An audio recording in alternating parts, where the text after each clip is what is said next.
নমস্কার বন্ধুরা, পম্পা লাইফস্টাইলে আপনাদেরকে স্বাগত জানাই। তা আজকে সকাল সকাল রান্না দিয়ে শুরু করলাম। এদিকে আলু ভাজা হয়ে গেছে, এদিকে বসিয়েছি ঢ্যাঁড়স ভাজা।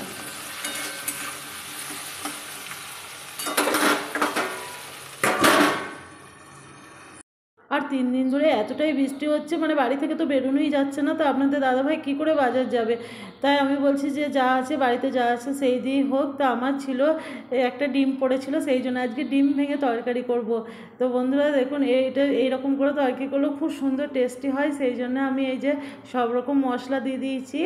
আর এটা একবার মাংসর মতো, মানে শুধু মানে মাংসটাই ছিল না, এতটাই সুন্দর টেস্ট হয়েছিল। তো আলুটা আমি আগেই সেদ্ধ করে রেখেছিলাম।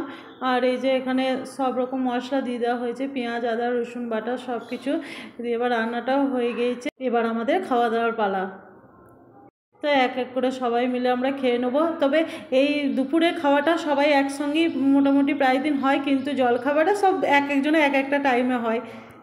তো টানা 3-4 দিন বৃষ্টির পর এই যে আজকে বৈকালে আমাদের সূর্য মামা একটুখানি দেখা দিয়েছে, তাই ছাদে চলে এলাম। আর এই 3 দিন ধরে সব মানে কাঁচা হচ্ছে, আর ওই ঘরের মধ্যে দড়ি টাঙাইয়ে মানে মেলা হয়েছে। তো সেইগুলো এখন আর নিয়ে এলাম না, দেখলাম যে আর কিছুক্ষণ পরই সন্ধ্যা হয়ে যাবে, একবারে কালকে সকালেই দেওয়া হবে। আর এতটাই বৃষ্টি, মানে বাড়ি থেকে বেরোনোই যাচ্ছিল না। আর সব জায়গাতেই তো এই নিম্নচাপটা হয়েছে। আর আপনাদের দাদাভাই তো মানে বাজারও করতে যেতে পারছে না। এদিকে সবজি মানে সবজি যারা দাদারা বিক্রি করতে আসছে ভ্যান নিয়ে, তা তারাও বিক্রি করতে আসছিল না। মানে মানে মানুষ কতটাই মানে কষ্ট পেয়েছে এই 3-4 দিনে। মানে যাদের বাইরে কাজ তারা তো খুবই মানে কষ্ট ভোগ করেছে এই 3-4 দিনের মধ্যে। আমাদের নয়, বাড়িতে যে কটা যা ছিল জিনিসপত্র সেইটুকু দিয়ে আমরা যা হোক করে 3-4 দিন মানে চালিয়ে নিতে পেরেছি। আবার আরও হয়তো কিছুদিন পারতাম, কিন্তু যাদের মানে দিন আনা দিন খায় তাদের কি হতো বলুন তো, মানে তাদের কি অবস্থা, মানে কি বলবো। তো যাই হোক, ভগবানের উপর তো আর কিছু নেই। এটা যদি মানুষের মধ্যে হতো তাহলে তো মারামারি লড়াই লেগে যেত। আর পাড়াতে কত মাছ বিক্রি করতে আসে, কিন্তু এ কদিন 3 দিন ধরে একজনও মাছ বিক্রি করতে আসেনি। মানে ওরাই বা বাড়ি থেকে বেরোবে কী করে।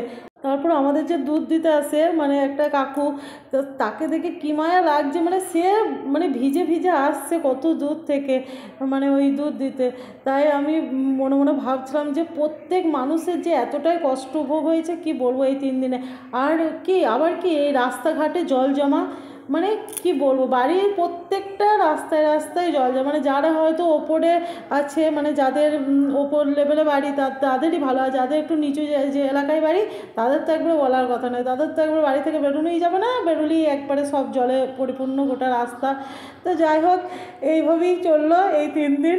তা আর কি বলবো। তা এই যে সূর্য এবার অস্ত যাচ্ছে, আর আমারও ছাদে বসে থাকা হয়ে গেল, এবার আমি নিচে নেমে যাব।